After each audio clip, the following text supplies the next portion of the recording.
ओम शान्ति।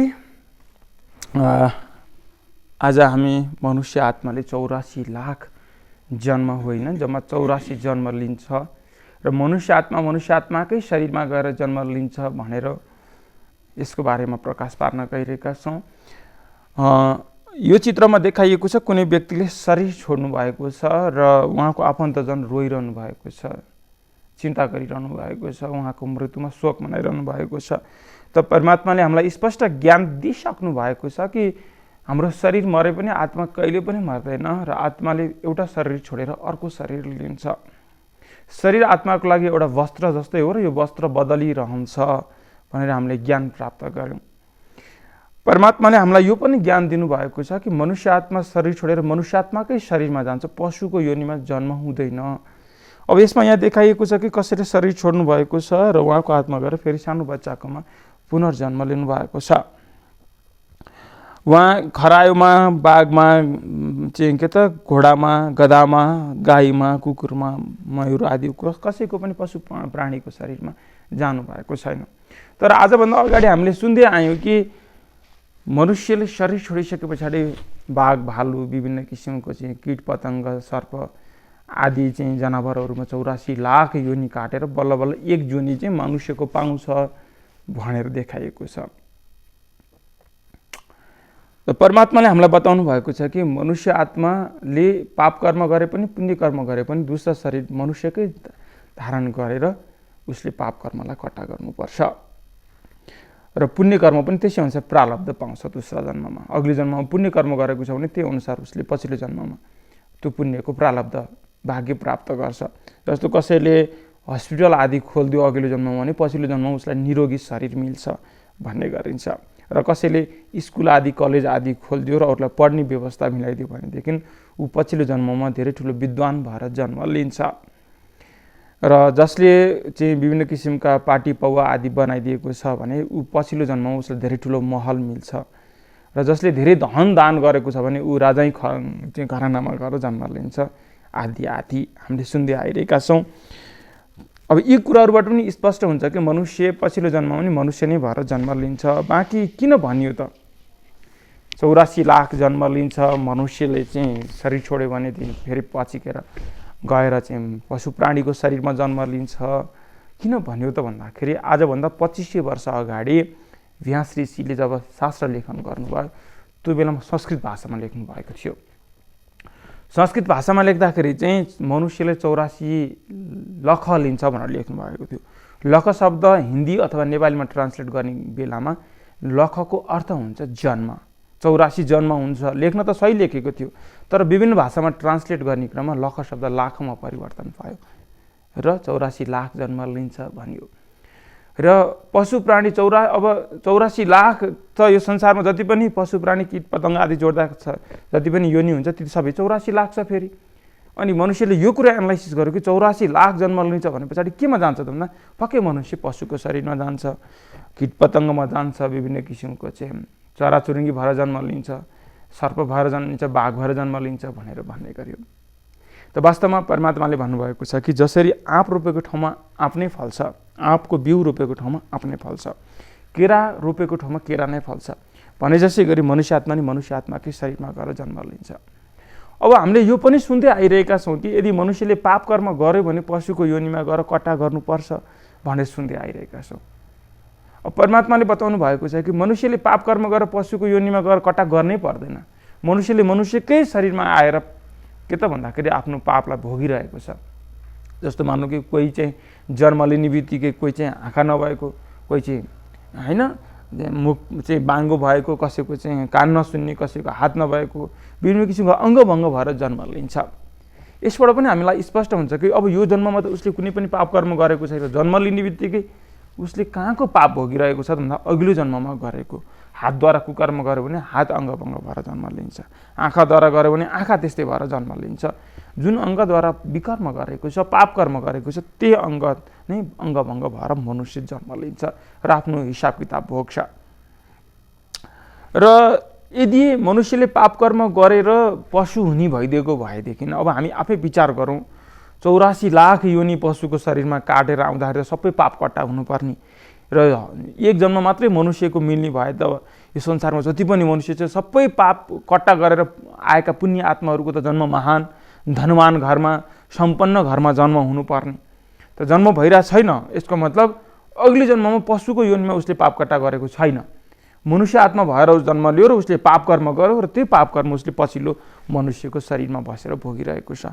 त्यसबाट पनि हामी स्पष्ट हुन सक्छ कि र अर्को कुरा, यदि मनुष्यले पाप कर्म गरेर पशु हुनुपर्ने भइदिएको भए अब हामी आफै विचार गरौँ, आजको संसारमा यो कलियुगी संसारमा जहाँ काम क्रोध लोभ मोह अहङ्कारको प्रादुर्भाव छ, त यो समयमा को चाहिँ पुण्य आत्मा छ त? हरेक आत्माहरू त पाप कर्म नै त गरिरहेको छ। त यो समय हरेक आत्माले पाप कर्म गरिरहेको छ, त हरेक आत्मा पशु भएर जन्म लिनुपर्ने, किन मनुष्य भएर जन्म लिइरहेको छ त? मनुष्यको जनसङ्ख्या त 0 हुनुपर्ने, किनकि सबै पापात्मा भएपछि त सबै पशु, त मनुष्य कोही हुनै नपर्ने या त मनुष्यको जनसङ्ख्या त घटेकै छैन, झन् दिन प्रतिदिन बढिरहेको छ। त यसको मतलब मनुष्यले पाप कर्म गर्यो भने पशु भएर जन्म लिँदैन।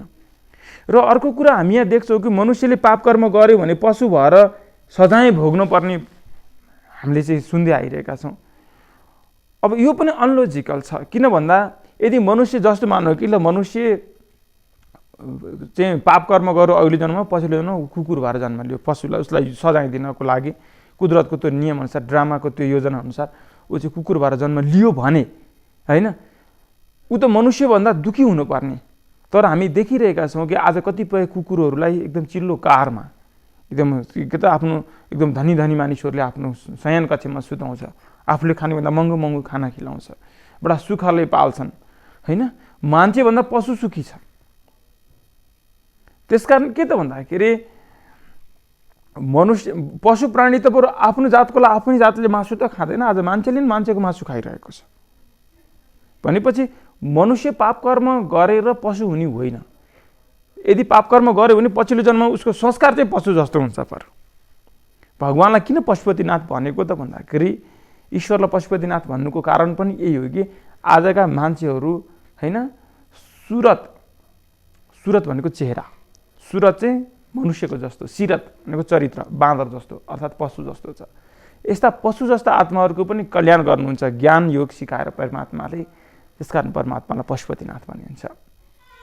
त्यसकारण आजका मानिसहरू पशु जस्ता, किन भन्दा अघिल्लो जन्ममा कुकर्म गरेको हुनाले उसको संस्कार चाहिँ पशु जस्तो भयो।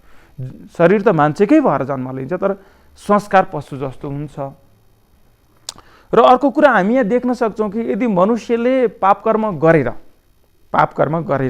पशु हुने भइदिएको भए आज हरेक व्यक्तिले कुनै न कुनै कर्म यस्तो गरेको छ जो पापै छ, पुण्य गर्न सकिरहेको छैन, चाहेर पनि पुण्य गर्न सक्दैन मनुष्यले भने अब हामी विचार गरौँ कि यदि मनुष्यले पाप कर्म गरेर 84 लाख योनि पशुको शरीरमा धारण गरेर आयो भनेदेखि त मनुष्यको संस्कार बिर्सिनु पर्ने।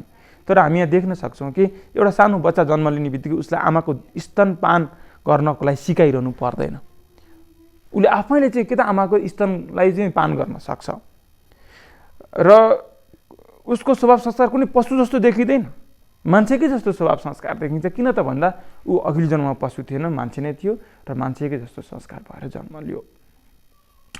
र अर्को कुरा हामी यो पनि देख्न सक्छौँ कि यदि मनुष्यले पाप कर्म गरेर पशु चाहिँ जन्म लिनुपर्ने भइदिएको भएदेखि हामी यसबाट पनि स्पष्ट गर्न सक्छौँ कि यदि मनुष्यले पाप कर्म गर्यो र मनुष्य पशु भयो भनेदेखि त पशुको जनसङ्ख्या यहाँ 0 हुनुपर्ने, पशु नै नहुनुपर्ने, मान्छे नै मान्छे नै नहुनुपर्ने, पशु नै पशुको चाहिँ संसार हुनु पर्थ्यो। यसबाट पनि हामीलाई स्पष्ट हुन्छ कि मनुष्यले अघिल्लो जन्ममा पनि मनुष्य नै भएर जन्म लिएको थियो। अब हामी यहाँ देख्न सक्छौँ 84 लाख योनि चाहिँ पशुको काटेर आइसकेको भएदेखि त सबैको संस्कार एउटै हुनुपर्ने, सबैको संस्कार फरक फरक छ। जस्तो जुम्ल्या बच्चा छ उसलाई एउटै मातापिताले जन्म दिएको हुन्छ, एउटै घरमा चाहिँ लालन पालन, एउटै चाहिँ स्कुलमा शिक्षा दीक्षा दिएको हुन्छ, सब कुछ एउटै भएर पनि त्यही एउटै क्लासमा पढ्ने राम र लक्ष्मण जुम्लीको बच्चा छ भने राम चाहिँ पढाइमा तिखो हुन्छ, लक्ष्मण चाहिँ पढाइमा लास्ट हुन्छ। र लक्ष्मण नाच्नमा ट्यालेन्ट हुन्छ, रामलाई नाच्न आउँदैन। एउटा विशेषतामा ऊ अगाडि छ, एउटा विशेषतामा ऊ अगाडि छ भने पछाडि यसबाट पनि हामीलाई स्पष्ट हुन्छ कि अघिल्लो जन्ममा जुन संस्कारमा ऊ हुर्केको थियो, जुन वातावरणमा ऊ ट्यालेन्ट थियो, त्यही संस्कार उसले त्यो वातावरण पछिल्लो जन्ममा पाउने बित्तिकै त्यो वातावरणमा त्यो संस्कार अनुसार ऊ अगाडि बढ्छ। यसबाट पनि हामीलाई स्पष्ट हुन्छ कि मनुष्य अघिल्लो जन्ममा मनुष्य नै थियो। र यो कुरा पनि हामीलाई स्पष्ट देख्न सक्छौँ कि अहिले कतिपय गुगल भयोहरू र कतिपय यस्ता यस्ता बच्चाहरू छन् जो त्यो कौटिल्य, जसले चाहिँ यो जन्ममा त्यति धेरै अध्ययन गरेको छैन, 5 वर्ष 6 वर्षको सानो सानो बच्चा बिचरा होइन, जब भर्खर चाहिँ नर्सरी पढ्न जान एलकेजी पढ्ने उमेरको बच्चाहरूले सारा विश्वको चाहिँ हरेक प्रश्न, जे प्रश्न सोध्यो त्यही प्रश्नको उत्तर दिने।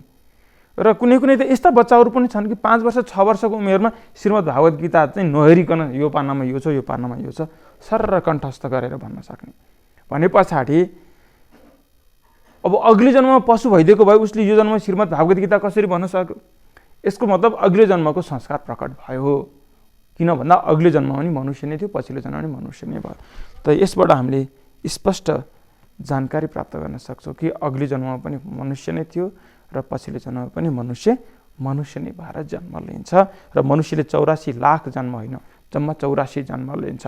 सतयुगमा 8 जन्म, त्रेतायुगमा 12 जन्म, द्वापरयुगमा 21 जन्म र कलियुगमा 42 जन्म। र अहिले यसलाई पुरुषोत्तम सङ्गम युग भनिन्छ। भगवान धरतीमा आउनुभएको छ कलियुगलाई परिवर्तन गरेर सतयुग स्थापना गर्नको लागि।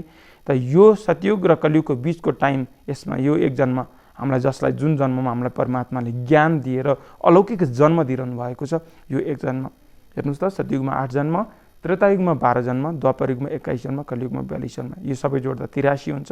र अहिले यो एक पुरुषोत्तम सङ्गम युग मानिएको छ। यो परिवर्तनको समय यसमा एक जन्म हुन्छ, जुन पुरुषोत्तम सङ्गम युगको बारेमा चाहिँ हामी भोलि अध्ययन गर्नेछौँ। यो पुरुषोत्तम सङ्गम युग भनेको के हो भनेर आजलाई हामी यति नै गर्नेछौँ, बाँकी भोलि अध्ययन गर्नेछौँ। ओम शान्ति।